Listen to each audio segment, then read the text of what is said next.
Foundationiin Aadde Tsahaayi Qaabataa warshaa daabboo magaalaa Adaamaatti hojjechaa ture xumuruun eebbisiise. Sirna eebbichaa irratti bulchaa baankii biyyaalessaa Dr. Iyyoob Taakkaaleeny, kantiibaa magaalaa Adaamaa Obbo Haayiluu Jaldee dabalatee hooggansi magaalaa Adaamaa sadarkaan jiranii fi hawaasni kutaalee garaa garaa irratti argamaniiru. Foundationiin Aadde Tsahaayi Qaabataa waggoota hedduuf hojii tola ooltummaa irratti hojjechuun haadholii dadhaboo humna hin qabne deeggaruun utubaa ta'ee tajaajilaa jira jedhame. Saganticha irratti dookumentarii gabaabaan hojii Aadde Tsahaayi Qaabataa hojjechaa turan agarsiifameera. Walitti qabaan boordii Foundationii Aadde Tsahaayi Qaabataa Pastor Dr. Tesfaayee Haayiluu Foundationiin Aadde Tsahaayi Qaabataa hojiilee tajaajila lammummaa garaa garaa hojjechaa turuu ibsan. Warshaan daabboo eebbames guyyaatti daabboo 50,000 kan oomishu ta'uu ibsuun innis gatii madaalawwan hawaasaaf tajaajila kan kennu akka ta'e himan. Baay'ee gatii isaa gadi xiqqeessuudhaan rabsa kun maaliif akkuma sila dubbatame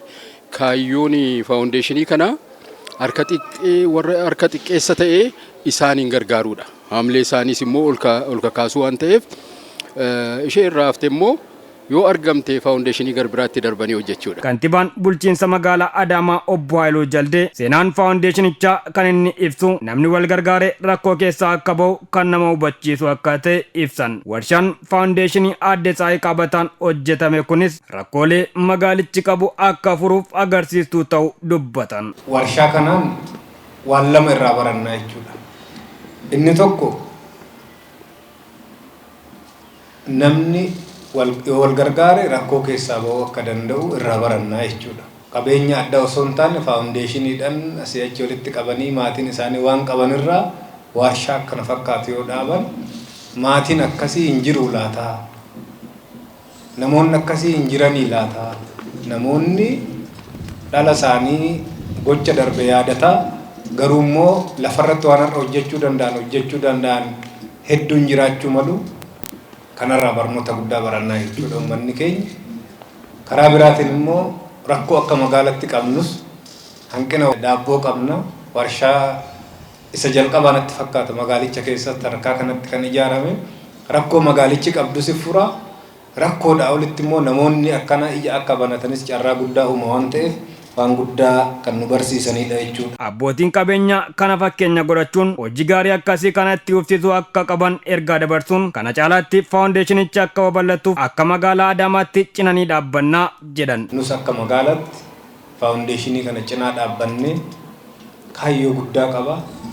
Hiyyeessa goda keessatti dhokate baasaa jira waan danda'een humna isaa guddisnee walitti sassaabamnee kaayyoo Foundationii kana bira dhaabbanne akkaataa kana caalaa hojjechuu danda'u, kana caalaa babal'achuu danda'u, qaawwa hanga ammaa bira hin geenyes bira ga'uu danda'u, magaala keenya keessattis hojiiwwan tola ooltummaa fi tajaajila hawaasummaa kanaa fi kan kana fakkaatan biroos cimee akka hojjechuu danda'u akka bulchiinsa magaalaa Adaamaatti yoomiyyuu kan isin waliin jirru ta'uusaa carraa kanaan isinii mirkaneessuun barbaadaa jechuudha.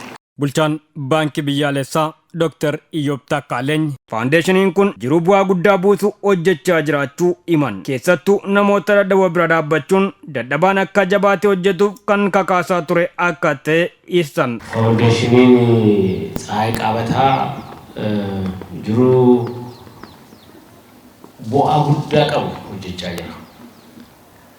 Namoota irraanfatamanii, dagatamanii, namoota guyyaan